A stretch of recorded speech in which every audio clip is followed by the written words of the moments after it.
மிரா asset small cap ஃபண்டுடைய NFO வந்து வர ஜனவரி 10ஆம் தேதி வந்து ஓபன் ஆகுது. இந்த என்எஃப்ஓ வந்து பாத்தீங்கன்னா ஜனவரி 24 வரைக்கும் ஓபன்ல இருக்கும். இந்த ஃபண்டுடைய ஹைலைட் என்ன அப்படின்னா, இந்த ஃபண்டு முழுக்க முழுக்க ஸ்மால் கேப் கம்பெனிஸ்ல தான் வந்து ஃபோக்கஸ் பண்ணுவாங்க. இந்த ஃபண்டுல மினிமம் இன்வெஸ்ட்மெண்ட்டா நீங்க பண்ணணும்னா 5000 ருபீஸ் இன்வெஸ்ட் பண்ணணும். இதுவே நீங்க எஸ்ஐபி மோட்ல இன்வெஸ்ட் பண்றீங்க அப்படின்னா 99 ருபீஸ்ல இருந்து நீங்க எஸ்ஐபி வந்து ஸ்டார்ட் பண்ண முடியும். இந்த ஃபண்டுடைய பேக் டெஸ்ட் ரிசல்ட்ஸ் பாத்தீங்க அப்படின்னா ஆவரேஜா 20% வந்து ரிட்டர்ன்ஸ் கொடுத்திருக்காங்க.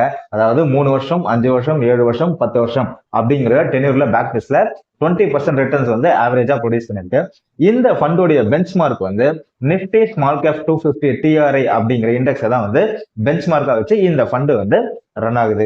இந்த ஃபண்டு வந்து பாத்தீங்கன்னா வருண் கோயல் அண்ட் சித்தார்த் ஸ்ரீவத்சவா அப்படிங்கிற 2 ஃபண்ட் மேனேஜர்ஸ் வந்து மேனேஜ் பண்றாங்க. இந்த ஃபண்டுக்கு எக்ஸிட் லோட் பாத்தீங்கன்னா முதல் ஒரு வருஷத்துக்குள்ள நீங்க ஃபண்ட்ல இருந்து ரெடீம் பண்ணீங்கன்னா 1% எக்ஸிட் லோடும், ஒரு வருஷம் கழிச்சு நீங்க எக்ஸிட் பண்ணீங்கன்னா எந்த ஒரு எக்ஸிட் லோடுமே கிடையாது.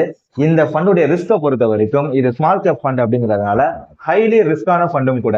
இதுவே நீங்க லாங் ரன்ல நீங்க யோசிச்சீங்க அப்படின்னா உங்களுக்கு பெரிய பொட்டன்ஷியல் வர்றதுக்கும் வாய்ப்பு இருக்கு. ஸோ ஃபேஸ் வேல்யூ 10 ரூபாய் இருக்கிறதுனால இப்போ இந்த என்எஃப்ஓல நம்ம அப்ளை பண்ணிட்டு லாங் டேர்ம்ல நம்ம லம்சமாவோ இல்ல எஸ்ஐபி மேலோ இன்வெஸ்ட் பண்ணும்போது பெரிய ரிட்டர்ன்ஸ் எடுக்க நிறைய வாய்ப்புகள் இருக்கு.